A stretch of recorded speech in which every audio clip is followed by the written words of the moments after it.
So I'm an entrepreneur through and through. I was an entrepreneur before I knew the word entrepreneur existed. We just called it a hustler where I grew up. Yeah, yeah, yes. And one of the things all of us know is that desperation leads to innovation.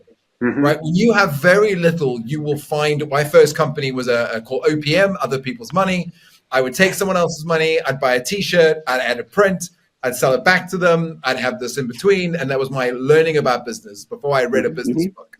You have Farmer John, you have some goats, you have this place, and you said yourself, you're Googling, what do you do with goat's milk? Surprisingly, cappuccino doesn't come up, or like add it to coffee, cereal. Like you think that's a very linear line, like T-shirts, print, sell printed T-shirts. How does this come up on your Google search? Was someone already Googling facial? How did that happen? Yeah. No, we Googled what we can make with goat milk, and actually, Josh lied. The very first thing on the top of the list was goat milk cheese. That's true. And the so second choice. Yes. And so we looked at, researched cheese, and we ultimately did start making cheese from our farm and sold it all over the world to some of the best restaurants in the world. But to become a grade A certified dairy so that you can make a food product required a lot of additional investment.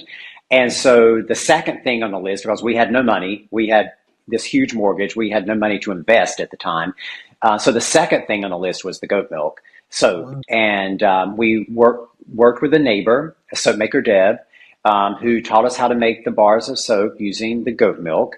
And at the time, we had no idea that, goat milk was going to be so powerful in contributing to the skin health and skin barrier. We were just literally trying to find something that we could make that could bring in $1.